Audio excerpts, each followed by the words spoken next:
In this video, John is going to show you how to replace the Mylar springs on your auto harp.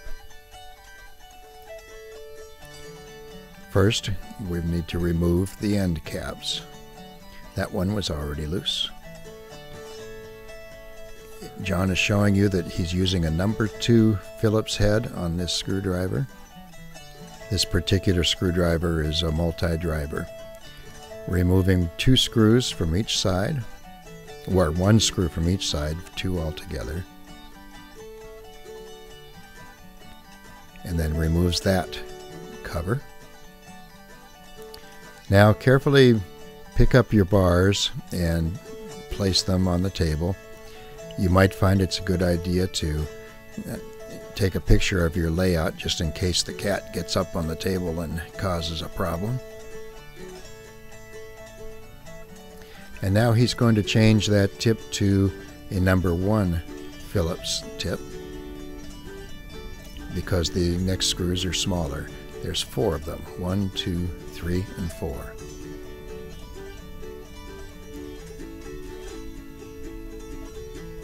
He's simply going to remove those screws.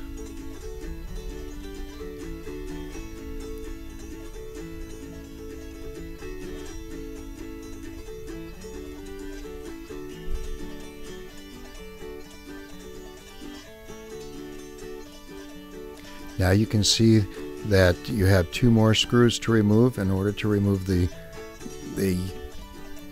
Mylar itself. He's pulling out the 2 screws that he just removed, laying them on the table, and now changing to another screwdriver tip, which will be the slotted tip, a small slotted tip. And that's what he uses to remove the 2 plastic screws that hold in the Mylar system. The leaves on the Mylar springs have a slight bend in them, and that bend goes toward the pin. It's an aluminum cap that comes off. That's a little aluminum cap, and there is the old strip that he's going to discard. Here is the new strip. It is pre-bent.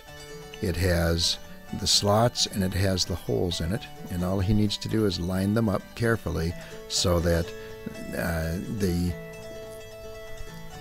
tabs on the spring line up with the pins of the that hold the cord bars.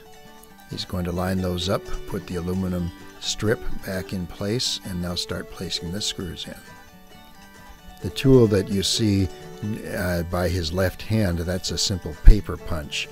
And when you're lining these up, if they don't quite line up to the pins the way that they should, the tabs of the spring, then you can take away a little bit. You can enlarge that hole just a little bit in order to slide the Mylar into place.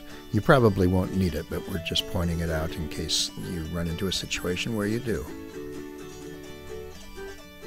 Don't over tighten these screws, and don't tighten them at all until you line it up. You'll just have them in place until you make sure everything lines up well.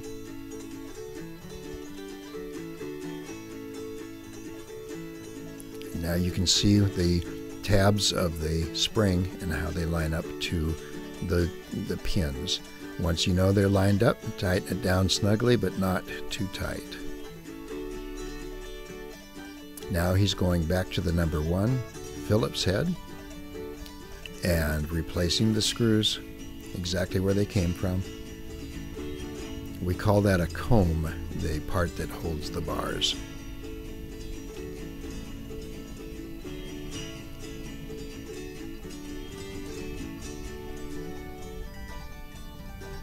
On both sides we do that. Tighten it down, and again, firmly but not too tight.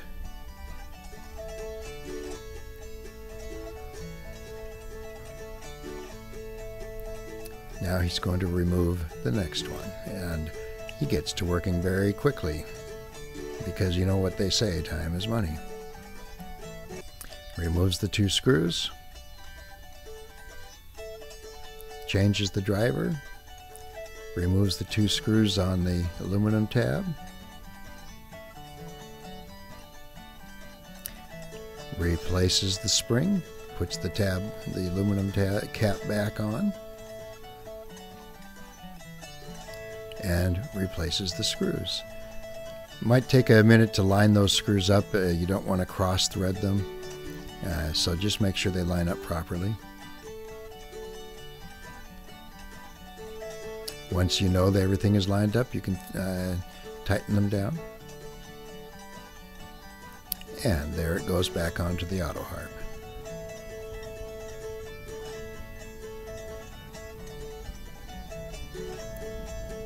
John's a really fast worker.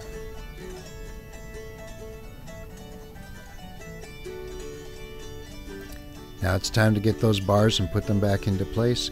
You can do them one at a time.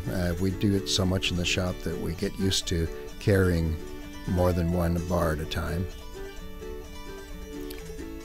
Make sure that the slotted end is on the treble side and the end with the hole is on the bass side.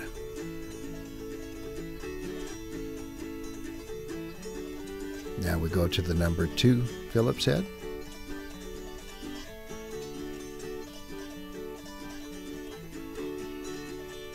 And we put the bar holding caps back into place.